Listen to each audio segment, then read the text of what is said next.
I tell you what, I will talk to my colleagues and I'll ask them whether I screwed up. Okay? I'll give you points back if I screwed up, if they agree. Yeah, I did that too. Okay, let's go ahead and get going. So we have an exam on Wednesday, which is the big deal, right? So what I'll do this weekend is I will get up annotated study guides for what we've done. Those annotated study guides are really going to be the study guides we have with maybe just some small changes. So you shouldn't be waiting for those annotated study guides to study for the exam. On Monday, we'll do review. And review is you guys asking questions. Okay, so please come in with questions, look at the study guides, think about what you need to know. I mean, on Monday, I'll have my usual 1 to 5. I'm here for asking questions. So if you want to ask questions after class as well, we'll go. I'll talk about Monday, Wednesday appointments, 1 to 5 p.m.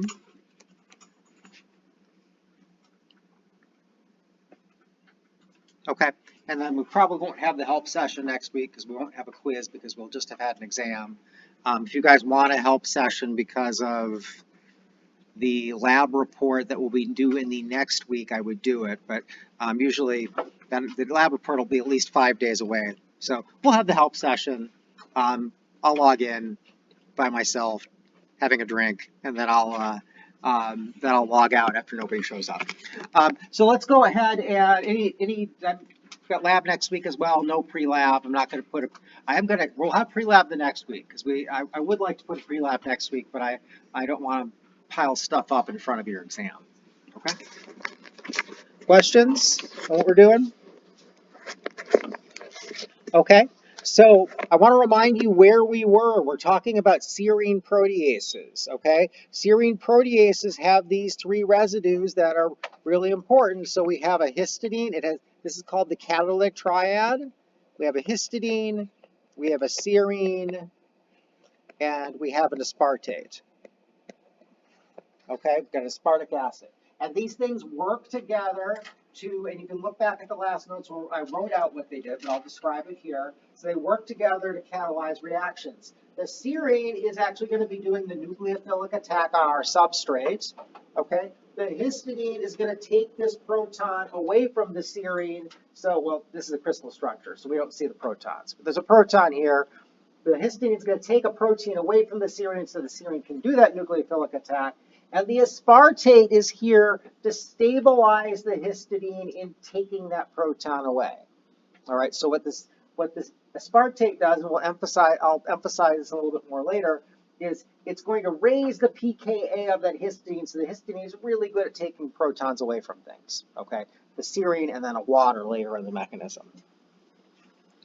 Before we jump into the mechanism, what I would like to do is quickly review the reaction catalyzed.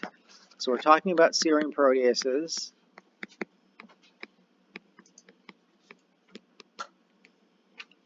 Talking about serine proteases, and then we are the reaction catalyzed.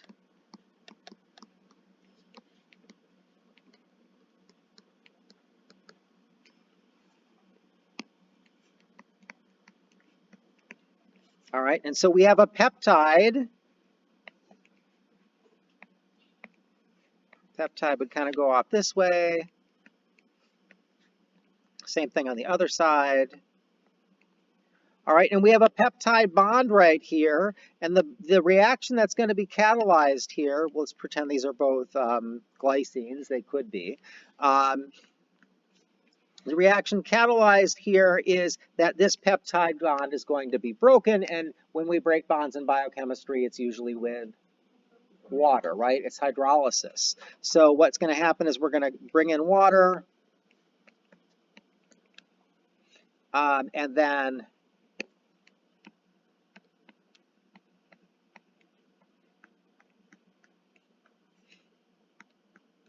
we end up with these products.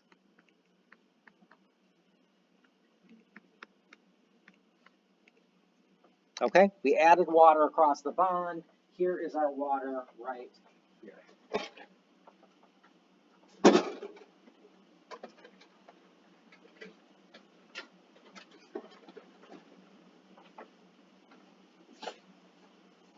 Questions on the reaction?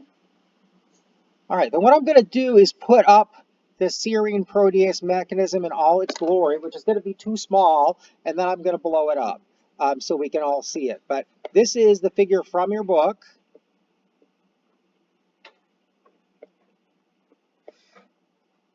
And so what we've got is essentially, this is step by step going on. So we're going to have this sort of thing going, okay?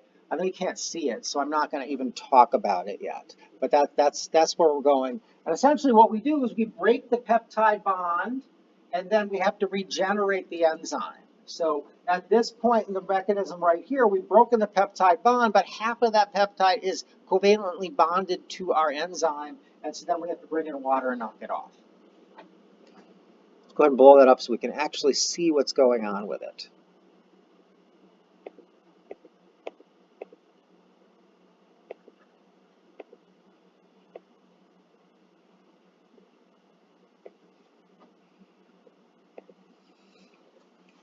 Okay, so here we've got the catalytic triad of the enzyme. We've got an aspartate here, which is making the histidine good at grabbing protons, and it's going to take a proton off of the serine. I said you have to memorize this mechanism, right? And the way I'll test it is I'll give you a certain point in the mechanism. You can't draw the whole mechanism on a test. It would take too long. But I'll give you a certain place, and I'll say, okay, here's this without the arrows, okay? Draw the arrows and show me what happens next.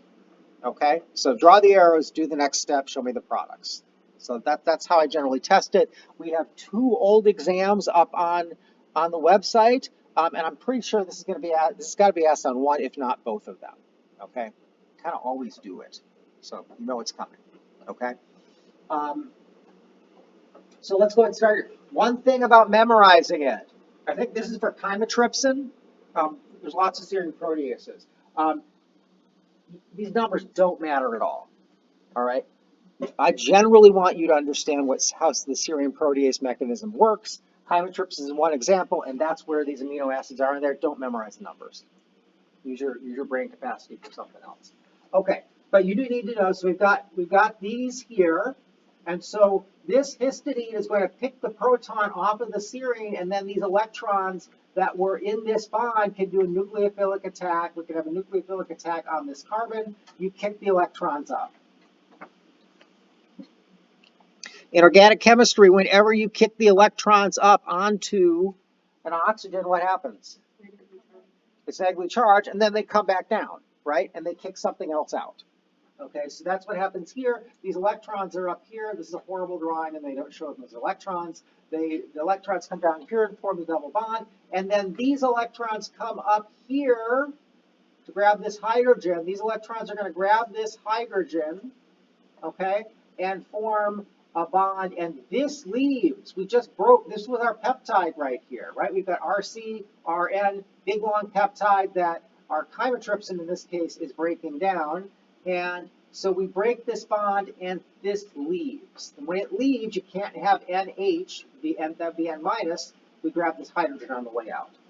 These electrons come back on the histidine. Does that make sense? Kind of the flow of electrons there? Whoops. Okay, and so there we see this leaving. Half our peptide is now gone. We broke the bond, but the problem is we have another figure in our way. Okay, the problem is here that now we have the other half of the peptide still covalently bound to our enzyme. All right, so the next set of steps is all about getting rid of this peptide and regenerating the enzyme so it can go and do this again on another peptide. So we have water come in. You can see water comes in, this enzyme is in water, and is water a good nucleophile? No. Hydroxide's a good nucleophile. So we need to pull a hydrogen off of the water to make it a hydroxide. Our histidine is right next to the aspartate, which is making it really good at taking protons. It's going to grab that proton off the water. These electrons can come in and attack this carbon. We're going to kick the electrons up on the oxygen. In organic chemistry, whenever we kick the electrons up on the oxygen, what do? They come back down and we kick something else out, right? So that's what's going to happen here. Our electrons come back down and we're going to kick out the enzyme, right? This is the enzyme, this is the enzyme, this is the enzyme. They're kind of shown floating in space here, but imagine these are all connected. There's enzyme all over here. Well, not there. But there's enzyme all over. That's all connected, right? Imagine that as all one big thing. And so with this, these come down, we kick out. The enzyme is our leaving group here. These electrons go up and the serine grabs this hydrogen because it doesn't want to be O minus. And then this other piece of the peptide can leave. And we see that on the arrow right there next to number 5. And we end up with our regenerated enzyme. So here we are, there's no peptide around. Our serine is protonated, our histidine is here, ready to pull that proton off when a peptide comes in, and the aspartate is helping the histidine be good at grabbing protons. Questions on kind of how that works? I mean, the rest of it is looking at it and memorizing the mechanism, but if you think about your organic and you think about the things you learned in your mechanisms, it's much less of a memorization problem. You think about what's reasonable to do. Okay? Questions?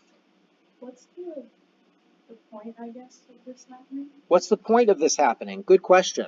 So the point is what you're going to do is you're going to break a peptide bond. So when you eat your lunch or ate your lunch, there were some proteins in there, and those proteins need to be broken down into smaller bits, and then broken down into smaller bits, and broken down into smaller bits. And this is one of the first part of breaking it down into smaller bits. At some point, chymotrypsin will come in, and trypsin will come in, both at different places. They'll come in and they will break the proteins down into smaller chunks. So then the next thing can break it down into smaller chunks, if that makes sense. In blood clotting, what happens is the enzymes are activated, and I don't know that mechanism well enough to talk about it beyond that they get cut and they change shape and then they become active. But if you remember from the blood clotting cascade I put up at the beginning of the lecture on Monday, right? These are all serine proteases. Okay, this is another place that it's important. It's important for your digestion. It's also important that we're cutting a peptide bond here, and now this is it changes shape and it's active, and then it can cut the next peptide bond and the next one. Okay, and so we get an amplification here that leads to a blood clot. And many other things. Okay, not just these two things either. Serine proteases are important to everything. That PMSF that you've seen in lab that we didn't add, I actually have that. That's not like the beta-mercaptoethanol, I don't know where it went. Things still work and it's smelly, so I probably will never use it again. But the PMSF I decided to stop using because it's really pretty toxic. It is a protease inhibitor. Okay, it's supposed to protect it so you get more lactate dehydrogenase. I decided we didn't need it, and protease inhibitors are really toxic because your body has to cut peptide bonds in all sorts of ways for things to function. Blood clotting, digestion, all sorts of other things as well. All right, let's talk about serine protease specificity.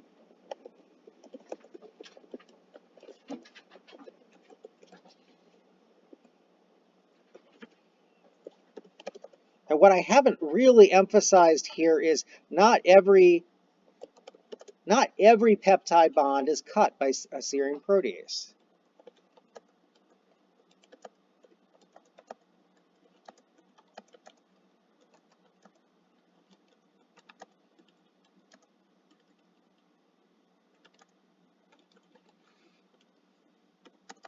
All right, if that serine protease is involved in digestion, right? We've got two different ones here. They do have specificities. They're not super specific, but that's okay because you want to break those proteins all the way down, right? It'd be okay if they cut the serine protease cut in a bunch of different places. But when we think about the blood clotting cascade, you just want to cut these things in one spot, so that they become active, right? You don't want to cut on the blood clotting factors because then they won't work. So depending on what the role is, you get different specificity. If we were to think about HIV protease, I don't think it's actually a serine protease. I think it's an aspartic acid protease, which I'll show you a little bit later. But HIV protease, HIV is the virus that causes AIDS. It has to cut. It makes this giant protein that contains all the things that do things, right?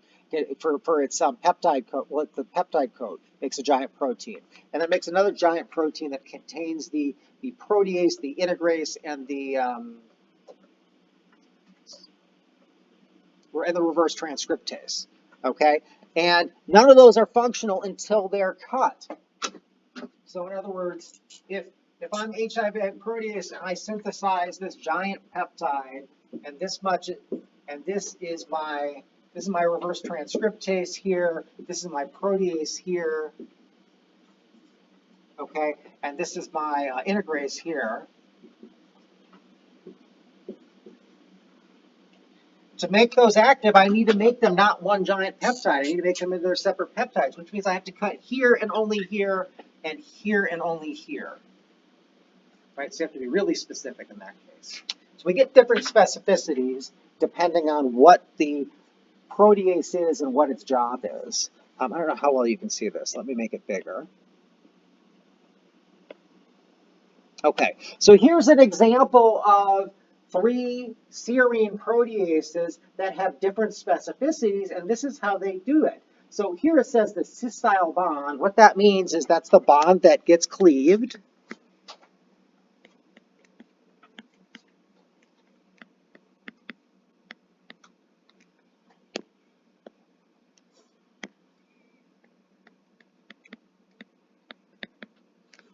So we have this bond here that gets, this is where that bond I pointed out gets cleaved. So there's a nitrogen there, right? Here's an oxygen. That's a peptide bond. And then next to it, not that amino acid, but the one next to it is for chymotrypsin, needs to be a kind of big aromatic residue. So there's this pocket down here that has a lot of room, that's got some hydrophobic stuff on the outside. Down on the bottom, it's got a serine that can interact with that as well. So it's got a specific pocket for this residue. And so chymotrypsin will cut next to phenylalanines. I think it cuts next to tryptophans as well. Yes? Is that why chymotrypsin and trypsin are used in Edmond degradations? Yeah. Remind me, Edmond, remind me what Edmond degradations are. I'm embarrassed to not remember, but you're good. I only know it because of the study for the MCAT. Yeah. It says it's one of the ways to figure out the amino acids in the sequence of a protein for small proteins, and you have right. When you have really big proteins, it says they use those first, and then it cuts at certain spots. And then you do the Edmond degradations or the smaller bits. Okay. Yeah, I'm gonna have to just look it up. But yes, so you want to break it up into smaller bits before you sequenced it. That's probably older, in terms of protein sequencing, people are gonna do that mostly with, they might break it up into smaller bits and shoot it onto a mass spec. Mass spec is gonna be doing a lot of this these days. It used to be that you'd have a chemical sequencer that would take pieces off. I didn't talk about how you do DNA sequencing. Well, we did talk about DNA sequencing a little bit, right? You can chemically do it as well, but yes, this is if you wanted to break a protein up into smaller bits, this would be a way to do it in the lab as well. So if instead you've got trypsin is going to cut next to very positive residues. So in the bottom of this pocket, we have a negative aspartate that can interact with a lysine, or an arginine would be good there too. I don't know whether a histidine would reach or fit, okay? But lysines and arginines will bind, and then you'll cut the bond right next to it, okay? And then we have elastase here. Elastase, you see how this pocket got all filled up? So elastase is only going to be able to cut. You're only going to be able to get this bond next to the catalytic triad, which is up here or something like that. You can only get this next to the catalytic triad if you have a small amino acid side chain. So alanine or glycine. something, because there's no room in this pocket to put anything else. Okay. So you see how you can get specificity by the shape of something over here that's next to the active site that's doing the cutting or doing the catalyzing the hydrolysis? Yes? So are these pockets on the same enzyme? They are not on the same enzyme. They are on 3 different enzymes. All of these are serine proteases. Okay. So these 2 are involved in digestion, and I think elastase is involved in connective tissue, modeling connective tissue. And then the protein that comes in that's going to be Cut, yeah, is another protein. Okay. So in these cases, these are 2 things that you ate. And if I remember elastase right, this would be floating around. Maybe some of your connective tissue needs to be broken down and then rebuilt up in some way. What's the red part? Red part is amino acids. So it's a cartoon representing, the rest of the protein. So let's see. I was trying to find the catalytic triad. I should have done this before, but I was trying to find the catalytic triad while you were taking your test or quiz. This is a serine protease, and I wasn't able to find it, so apologize for that. But you could imagine for the other peptide. Let's take a quick look at this, because actually, when I was looking at this, I was like, oh, there's a peptide there, and then there's also a peptide here at the end. There's a bunch of breaks in this, which might be they just didn't do well. What is that? RB. No, I don't know what that is. It's an atom, but okay. Anyway, let's color this differently and see if it looks like a substrate, just for fun.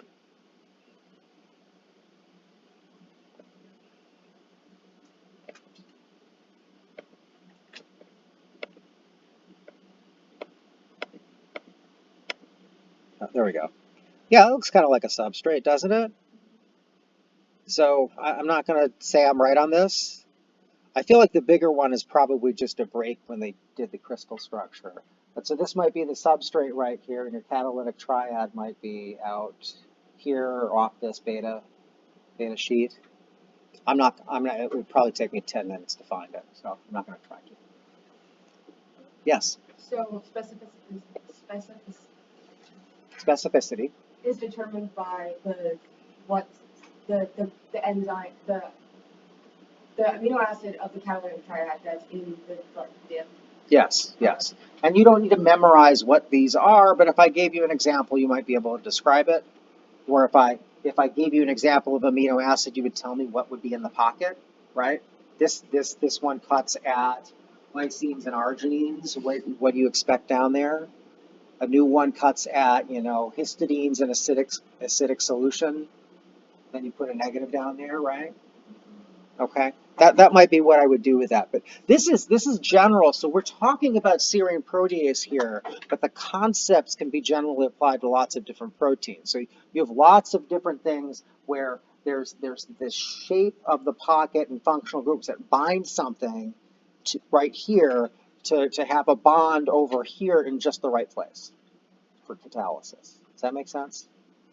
If you take biochem next semester, what we will do is we will take an enzyme I worked on earlier in my career, and we will change amino acids and see if we can break it and make it not bind ATP as well. Yes?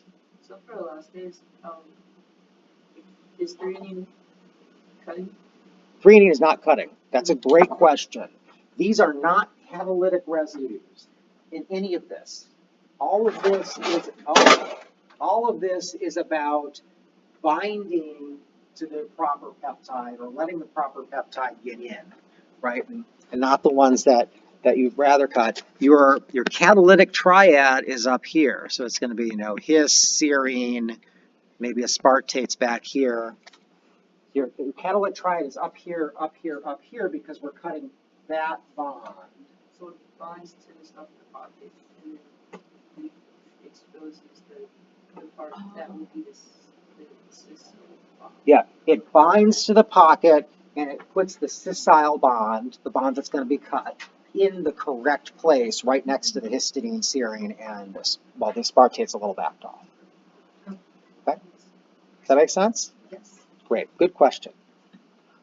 Okay, so let's talk about, any other questions on that? So let's talk about this. This was kind of interesting because I went to Wikipedia and I found one mechanism. I wanted to show you another mechanism here. So this is an aspartic protease. So it doesn't have to be a histidine and a serine. It doesn't even have to be a serine.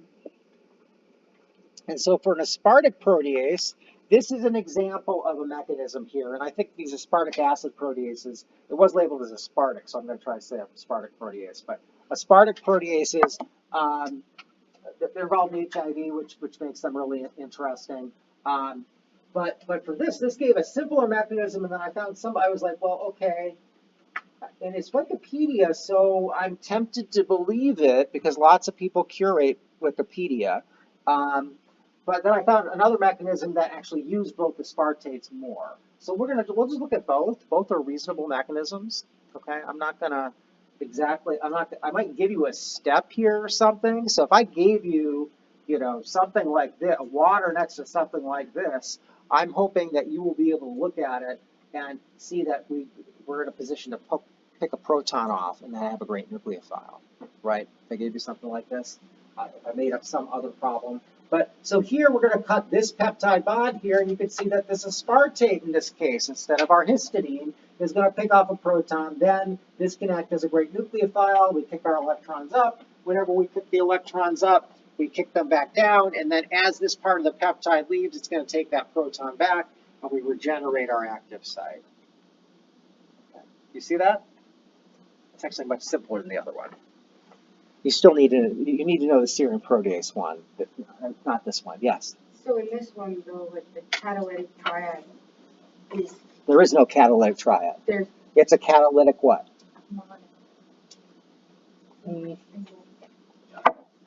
I like your monad because I don't feel like there's any reason for this one, right?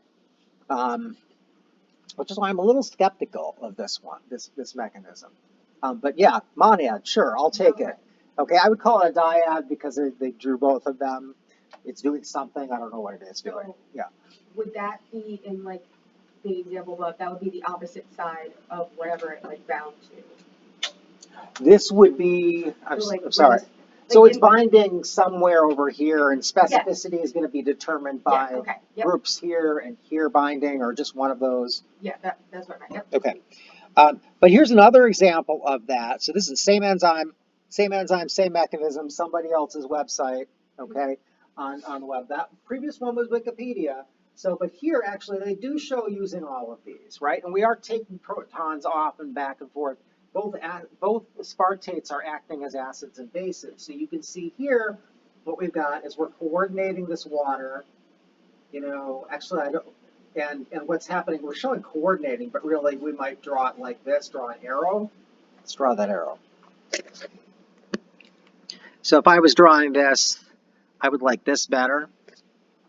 Okay, I'm going to kick this up. And then actually, the way they've done it, I would draw an arrow to here, to that proton. Okay, and because you see, this is picking off the proton, and then they're actually making a different group there. They've got both of those protonated. Okay, that's not super stable, so we know that's going to break. So then these come down, the proton comes back, and then we break them off. In this case, we actually do have both our aspartates are acting as acids and bases. You don't need to know either. But what I want you to get used to is pushing these arrows around, right? Remember, the arrows are where the electrons are going. Questions? Okay. So let's talk a little bit more about how one amino acid influences the pK of the other, because we see that for the aspartic acid next to the histidine, right? Let's look at this. So let's say that's the resting state of the enzyme. And I think, in fact, if we look between our two mechanisms I found for this enzyme, we see the same thing, right? Okay, we'll just look at this one to keep it on screen. But aspartic acid has a pKa of 4, right? So at pH 7, where this thing is probably doing its job, why is this protonated? Can somebody give me an explanation for why that's protonated?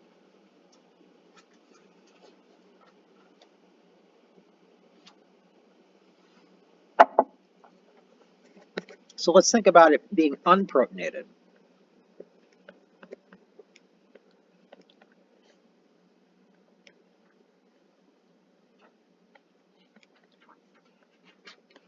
What do you think about that instead? They're not going to be want to be next to each other, right?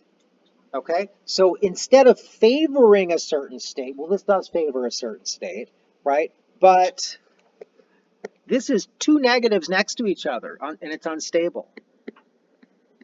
Remember, it's all about charges.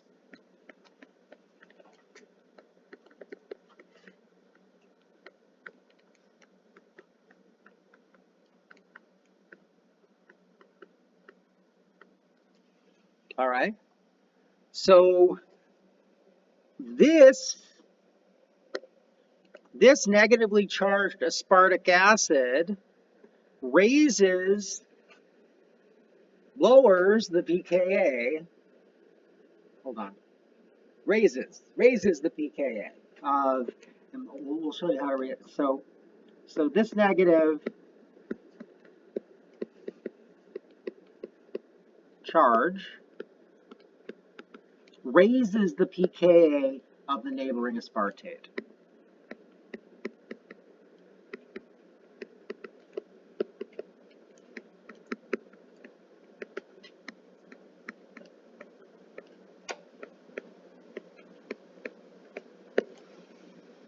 All right, so here's what I would do if I was like standing at the board and I got confused about raised and lowered. Not that that would happen, but if I've normally got my pKa of 4 here, right? Normal pKa, it's at 4. And then below that pKa, what's my charge on that aspartate? pH is lower than the pKa, more protons around because it's lower, right? And they stick to things. So this is going to be neutral, right? Damn those physicists for not having a sign for neutral. Okay, and then up here, what's going to happen when the pH gets above the pKa? It's going to be negatively charged, right? The proton's going to come off. Not many protons around, they come off. So what's most stable here? It's most stable if I'm going to have a negative charge right next to it, the neutral form of the aspartate becomes more stable. And so what's going to happen is this pKa is going to go up to a new value, new pKa, due to negative charge next to it.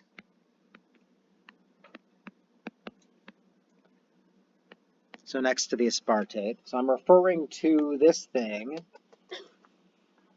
So this pKa goes up, so now we have a greater pH range at which we are neutral. And so if you're at pH 7 where this is happening in the cell, let's say it's happening at 7, I don't actually know. But whichever the mechanism is for whichever aspartic acid protease we're talking about in the cell, if it's happening at pH 7, you could raise the pKa to the point where this thing is protonated. Does that make sense? Okay. And regardless of whose mechanism you're looking at here, both of them started with protonated, unprotonated, right? So we'll assume that that's important for the mechanism. Yes? Okay, so you said raising a pKa makes it have a negative charge, but...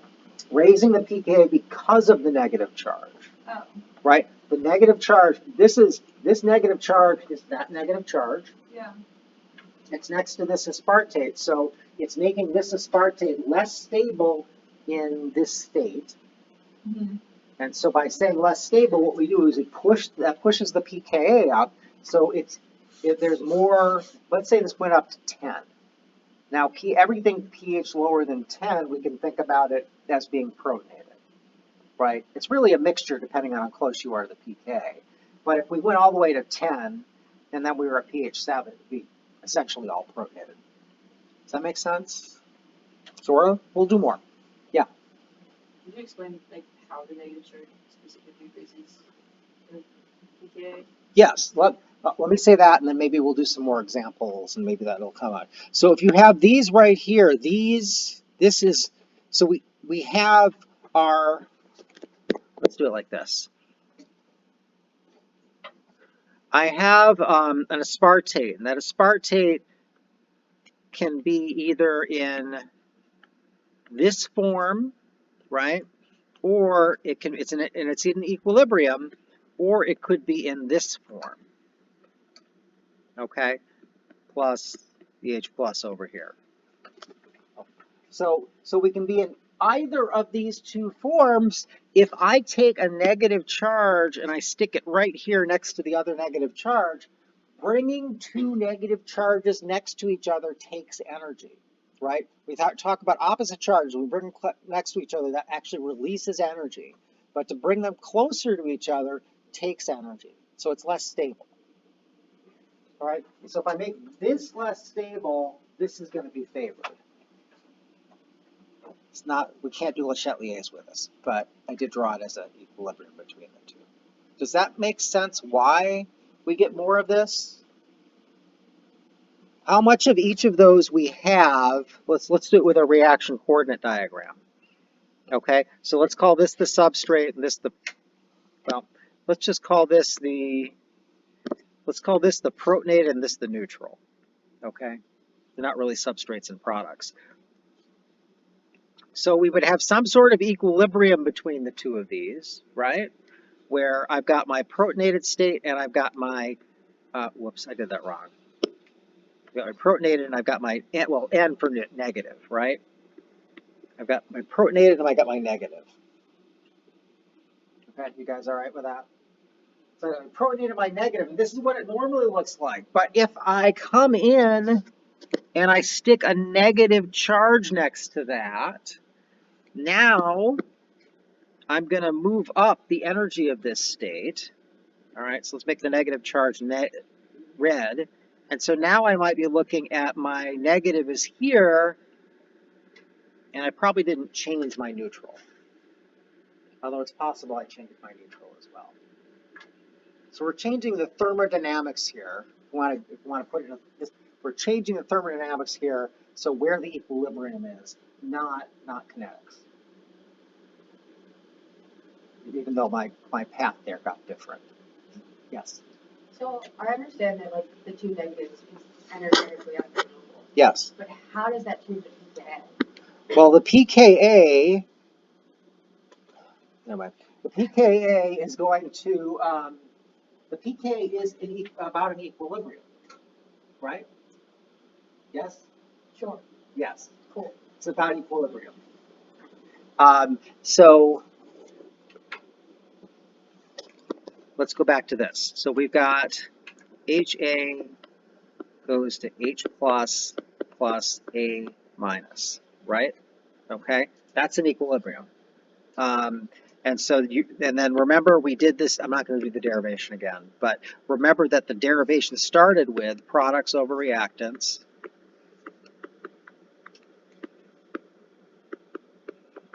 Remember that's part of our derivation of the Henderson-Hasselbalch equation that we get our pKa from. Okay, so it's about equilibrium. So if we change the energies of these things, we change the position of we change the energies of the products and reactants, we change the position of the equilibrium. Okay. And yeah, so I'm just going to leave it at that for now. Okay. We could talk more about equilibrium stuff, but I don't think that I want to do a couple more examples of this. Okay. So let's talk about a different case. Let's talk about a lysine. So our lysine can be in one of two states, right? Our lysine can be protonated or not protonated.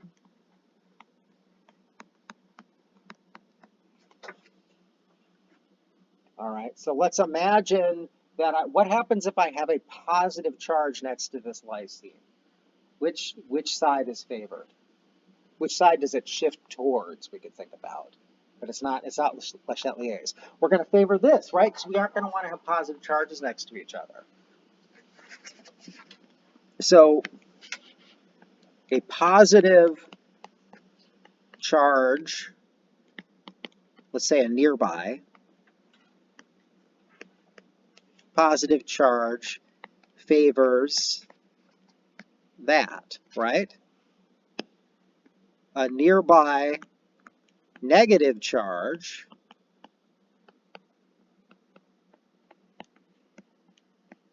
favors, which one? Favors this, okay? In regards to the pKa, so lysine is going to be up here, it's 10 or 12 or something like that. Let's pretend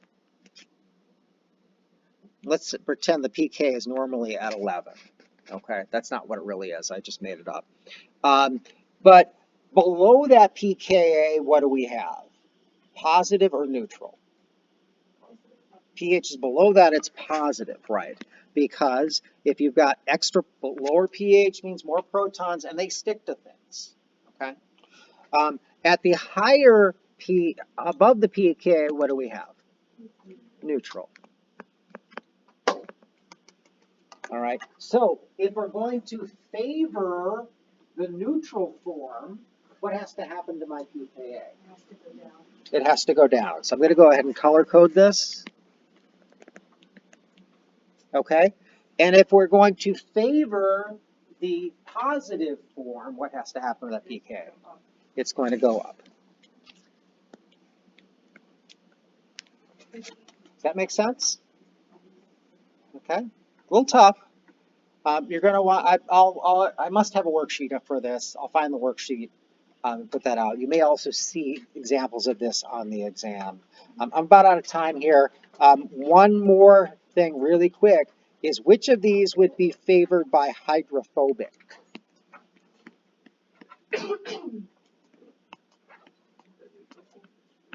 Favors,